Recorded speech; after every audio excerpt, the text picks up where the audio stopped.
Shalom.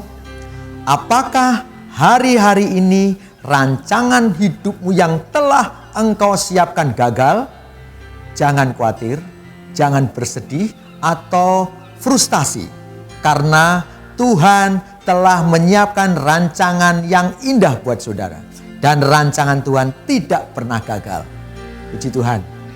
Mari Gema hari ini kita sama-sama belajar merenungkan firman Tuhan yang terdapat di dalam Yesaya 55 ayat 8 dan 9. Sebab rancanganku bukanlah rancanganmu dan jalanmu bukanlah jalanku.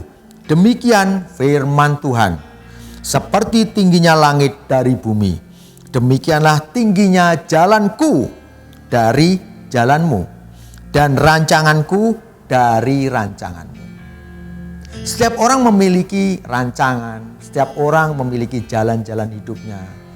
Saya tidak tahu apakah rancangan hidupmu atau rencana hidupmu. Tahun sekian saya bekerja, tahun sekian saya memiliki keluarga, tahun sekian saya memiliki rumah, anak, dan seterusnya dan seterusnya. Setiap orang pasti punya planning dalam hidupnya. Namun berapa banyak mereka yang bisa memplanningkan hidupnya dan tepat? Kebanyakan mereka gagal, kebanyakan mereka terpuruk. Jangankan mereka bisa berdiri, banyakkan mereka justru berakhir di dalam kondisi yang mengenaskan. Tetapi percayalah saudara, setiap orang Tuhan telah siapkan dengan rancangan-rancangan indah. Jika hari ini Anda gagal dengan rancangan saudara, jangan pernah khawatir. Tuhan punya rancangan yang lebih indah daripada rancangan yang telah engkau siapkan. Jika engkau gagal dalam rancanganmu, bukan berarti selesai dalam hidupmu. Tetapi percayalah, kembali kepada Tuhan dan minta rancangan Tuhan terjadi dalam hidupmu. Namun bukan hal yang mudah. Karena apa? Kadang rancangan Tuhan itu tidak terlihat indah di awal. Tidak terlihat sesuatu yang bisa dilakukan. Tapi percayalah, ketika Anda terus tunduk kepada rancangan Tuhan, pada jalan-jalan yang Tuhan siapkan, ada kemuliaan yang Tuhan siapkan dalam hidup saudara. Mungkin awalnya Anda tidak tahu harus berjalan kemana. Seperti halnya Abraham ketika Tuhan minta ia keluar dari tanah Ur, dari keluarganya. Ia tidak tahu ujungnya. Tapi apa yang dilakukan Abraham? Ia taat, ia ikuti jalan-jalan yang telah Tuhan buat. Dan apa yang terjadi saudara? Abraham menjadi bapa segala bangsa. Apa jadinya jika Abraham ketika itu ia menolak? Ia tidak mau ikut Tuhan.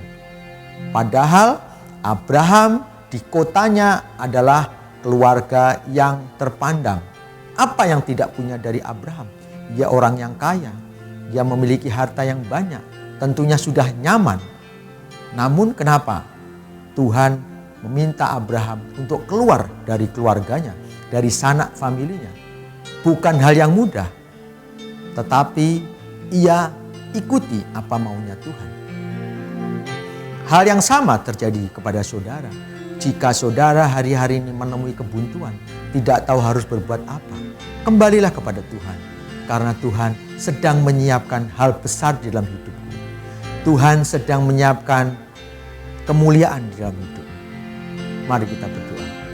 Terima kasih Tuhan, jika Engkau telah menyiapkan rancangan indah di dalam hidup kami. Kami yang tidak tahu harus berbuat apa, kami tidak tahu harus berjalan kemana. Mari Tuhan, pimpin kami, buka jalan-jalan baru. Buka sesuatu yang tidak pernah kami pikirkan, tapi Engkaulah yang membuat jalan-jalan-Mu.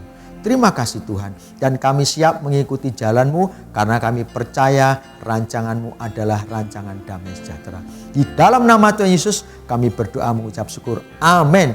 Ikuti rancangan Tuhan, karena disitulah terletak kemuliaan. Tuhan Yesus memberkati.